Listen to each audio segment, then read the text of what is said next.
Hello दोस्तों, veterans नमस्कार। मैं दीवान सिंह।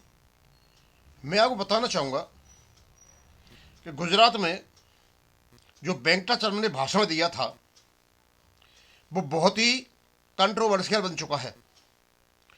और उस भाषण में इस प्रकार कहना, जो कॉन्फ्रेंस हो रही है कि सुप्रीम कोर्ट और हाई कोर्ट कर्मचारी विरोधी हैं, सीधा सीधा इस देश के कानून पर और संविधान पर हमला है। ये व्यक्ति सारी सीमाओं को लांघ चुका है। इसने खुद कहा, इससे कहलवाया गया या किसी और का हाथ है। इस प्रकार के कंट्रोवर्शियल विवादास्पद बयान बेहद नागवार गुजरे हैं सभी पेंशनर के साथ।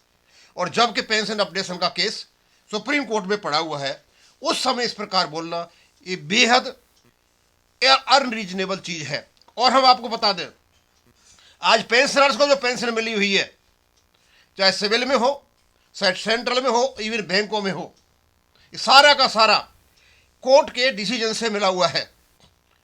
यदि 79 में नकारा केस नहीं आता तो शायद सेंट्रल गवर्नमेंट के कर्मचारियों की पेंशन भी पूर्व और पास वालों की बहुत बड़ा अंतर होता। इन्हें प्री और प्री पोस्ट ही लगा हुआ था, जैसा आज बैंकों में लगा हुआ है। आखिरकार से व्यक्ति ने इस प्रकार कैसे बोला, इसके लिए पाटनी साहब ने मेरे पास ये सारा का सारा मैटर भेजा है। और वो सीजीआई साहब को एक लेटर लिख रहे हैं कि मीटिंग में एआईबीए के जनरल सेक्रेटरी वेंकटाचलम इस प्रकार बोला है, वो सीधा सीधा कोर्ट के इमेज पर हमला है, कोर्ट की ऑनर पर हमला है और एक प्रकार से कंटेम्प्ट ऑफ कोर्ट है। इससे पूछा जाए कि इस प्रकार की भाषा कैसे बोली गई कि सुप्रीम कोर्ट और हाई कोर्ट तो केवल और केवल एंटी कर्मचारी हैं। इस प्रकार का लैंग्वेज इस व्यक्ति ने वहां पर बोला है। अब क्योंकि मैं इसको ज़्यादा लंबा नहीं खींचना चाहता, वो लेटर लिख रहे हैं। सबसे पहले सीजीआई साहब को लिखेंगे, केस सुप्रीम कोर्ट में पड़ा हुआ है। उस प्रकार भारत सरकार के पीएमओ को लिखेंगे, जहां जहां जो जो इंपॉर्टेंट लगे वो लिखेंगे।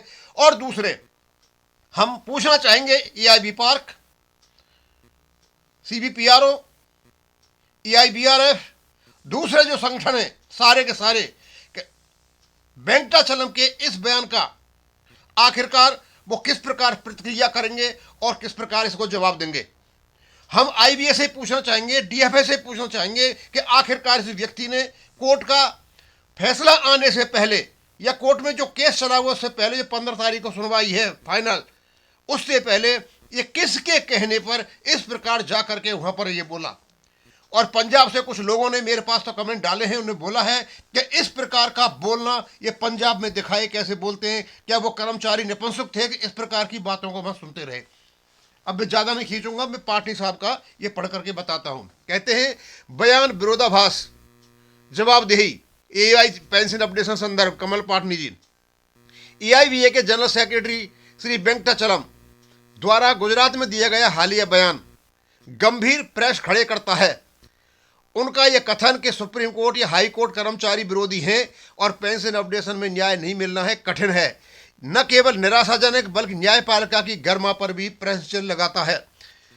पूर्व रिकॉर्ड बनाम वर्तमान बयान, ये तथ्य रिकॉर्ड पर है कि डीएफएस और यूएवी के साथ गठबंधन में एआईबीए ने वर्षों तक आईबीए के उस हलफनामे का विरोध नहीं किया जिसमें कहा गया कि रेगुलेशन में पेंशन अपडेशन का कोई प्रावधान नहीं है, बल्कि इस समय इस रुख का प्रत्यक्ष या अप्रत्यक्ष समर्थन किया गया।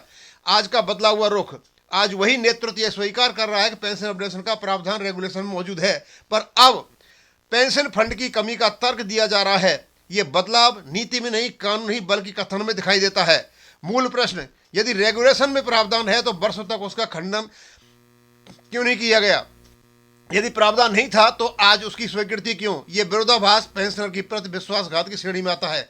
न्यायपालिका पर टिप्पणी का प्रश्न, न्याय न मिलने की आशंका व्यक्त करना एक बात है, पर पूरी न्यायपालिका को कर्मचारी विरोधी कहना संवैधानिक संस्थाओं पर अविश्वास फैलाने जैसा है। ये वक्तव्य संयम और जिम्मेदारी की अपेक्षा रखता है।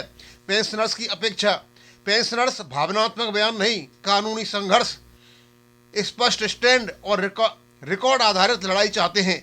नेतृत्व से अपेक्षा है कि वह कोर्ट का दोष न दे, अपने पूर्व की जिम्मेदारी ले और आईवीए के झूठे हलफनामे के विरुद्ध खुलकर लिखित और कानूनी विरोध करे। निष्कर्ष, मुद्दा न्याय नहीं, मुद्दा नेतृत्व की निरंतरता और ईमानदारी है। पेंशन अपडेशन कृपा नहीं, रेगुलेशन से उपजा अधिकार है। जो इसे वर्षों तक न काटता रहा, उसे आज अपने बदले हुए रुख का स्पष्ट, सार्वजनिक और लिखित उत्तर देना होगा। कमल पाटनी जी। दोस्तों, मैं इसको ज़्यादा नहीं खींचना चाहता, क्योंकि वेंकटाचलम के और भी 3 वीडियो हैं मेरे पास उसके वक्तव्य के।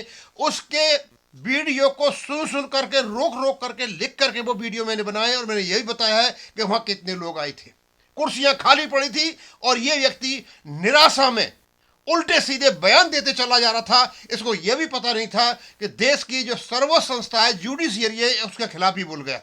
अब इसको यहीं खत्म करूंगा। थैंक यू, धन्यवाद।